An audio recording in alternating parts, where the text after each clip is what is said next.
Hello everyone, আসসালামু আলাইকুম। সবাই কেমন আছেন? আশা করি অনেক ভালো আছেন। তো আমিও আলহামদুলিল্লাহ ভালো আছি। তো আজকে ঢাকায় এসে আমার ননসের সাথে আমি বাজার করতে যাব। উনি বাজার করতে যাবে, তো আমাকেও সাথে নিয়ে যাবে।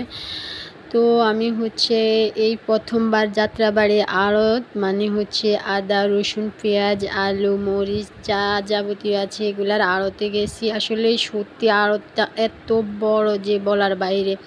তো আড়ত থেকে উনি কেনাকাটা করার পরে আমরা এখানে দেখতেছি যে এর পাশে একটা মার্কেট। এখানে প্রত্যেক দিন বুধবারে নাকি এই মার্কেটে সকাল 8টা থেকে 2টা পর্যন্ত বসে। তো আমি আমার ননদিনী বলছে যে চলো তোমাকে নিয়ে ভেতর থেকে ঘুরাই আনি। তো আমি, আমার শাশুড়ি আর আমার ননস আমরা 3জন মিলে ঢুকছি। তো এখানে সত্যি বলতে কি, এখানে এই মামার বাটিক, এই দোকানে সবগুলোই বাটিক 3 পিস বিক্রি করে অনেক অনেক রিজনেবল প্রাইসে। আসলে 3 পিসগুলো দেখতে অনেক সুন্দর ছিল। তো ওনার সাথে দামে বোনাবুন্তি না হওয়াতে নিতে পারি নাই, একটা নিতে চাইছি। আর এখানে অনেক সুন্দর সুন্দর গাউন পাওয়া যায়, টপসও পাওয়া যায়। আসলে ফুটপাতে অনেক সুন্দর সুন্দর জামা কাপড় পাওয়া যায়। তো এটা হিজাবের দোকান। আমি আমার একটা হিজাব লাগবে, তো এখান থেকে আমি একটা হিজাবও নিয়ে নিয়েছি। আসলে পুরো মার্কেটটা ঘুরে ঘুরে দেখছি। আবার একটা ওড়নাও ছিল, এই ওড়নাটা নিতে চাইছি কারণ আমার একটা 2 পিস ছিল।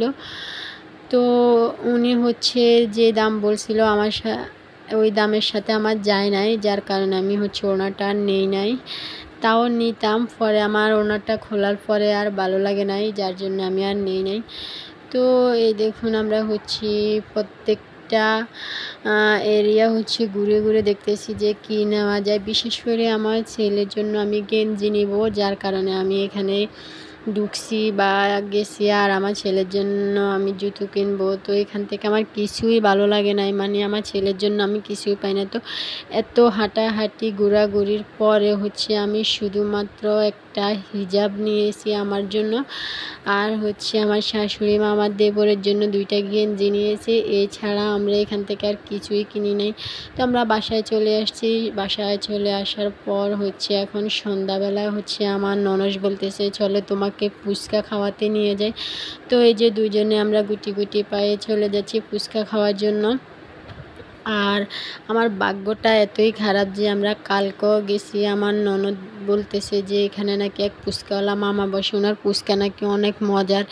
তো কালকে গিয়ে দেখি উনি নাই, তারপর আজকেও গেলাম দেখি উনি নাই। তো আমরা কি করছি, অনেক হাঁটাহাঁটি করার পরে সামনের দিকে এগোতে এগোতে যাক আমাদের নোয়াখালীর এক বাইকে পেয়ে গেছি। তো আরও ভালো। তো উনি আমাদের কথা বুঝিয়ে বলতেছে আপনারা নিশ্চয়ই নোয়াখালী। তো এখন দেশি মানুষ যেহেতু পাই গেছি, তো ওনার সাথে বসে গল্প করছি আর ওনার দোকানের ফুচকাও খাইছি। তো আসলে ওনার দোকানের ফুচকাটাও অনেক ভালো লাগছিল, সত্যি মজা ছিল। আমরা খাইছি, তারপর বাসার জন্য নিয়ে আসছি। তো এখন আমরা পরদিন সকালবেলা আমার ননদের বড় ছেলে, মানে আমার ভাগিনাও প্রত্যেক শুক্রবার হলে নাকি রোস্ট, পোলাও, মাংস এগুলো ছাড়া নাকি ওর চলে না। আসলে নাকি বলতে কি হবে, আমি দেখি আমার বিয়ে হয়েছে পর্যন্ত দেখি যে ওর প্রত্যেক শুক্রবার হলে ভালো খাবার খাইবে। তো ওর জন্য এখানে পোলাও, রোস্ট আর এটা হাঁসের মাংস।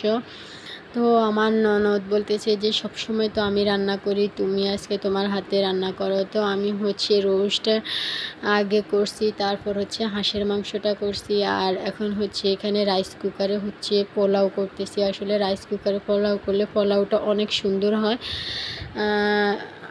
এমনিতে তো পাতিলের তুলনায় আমার মনে হয় রাইস কুকারে পোলাওটা সত্যি সুন্দর হয় অনেক। আমার কাছে রাইস কুকারে পোলাও করতে বেশি ভালো লাগে। তো এখানে সবগুলাই চুলায় রান্না করা হয়েছে আর পোলাওটা রাইস কুকারে দিছি, যেহেতু রাইস কুকারে পোলাওটা সুন্দর হয়। তো এখানে দেখুন আমাদের পোলাও হওয়ার পর দুপুরবেলা সবাই গোসল করে নামাজ পড়ে এখন আমরা খেতে বসে যাব। আর আমার বাগিনা বলতেছে, মামুনি আমার কাছে রোস্ট অনেক মজা হয়েছে আর হাঁসের মাংস মজা হয়েছে। তো নিজের প্রশংসা নিজে করা ভালো না, আর অবশ্য আমিও করি নাই, এটা হচ্ছে আমার বাগিনা করছে আর আমার ননসও করছে। তো আপনাদের কাছে আজকের ভিডিওটা কেমন লাগছে? তো এখন হচ্ছে সন্ধ্যাবেলায় আমরা হচ্ছে নাস্তার জন্য হচ্ছে কি খাবো, তো হোটেল থেকে হচ্ছে ডিমের এই স্যান্ডউইচটা নিয়ে আসছে আমার ননদ। তো আমরা হচ্ছে ডিম স্যান্ডউইচটা খাইছি, আসলে এটা অনেক মজার ছিল। আর আমার বাগিনা বলতেছে যে মামুনি তুমি তোমার হাতে আমাকে একটু পুলি পিঠা বানাই খাওয়াও। তো আমি হচ্ছে পুলি পিঠাও বানাইছি, কিন্তু এটা ভিডিও করে। তো আজকে এই পর্যন্ত, আল্লাহ হাফেজ।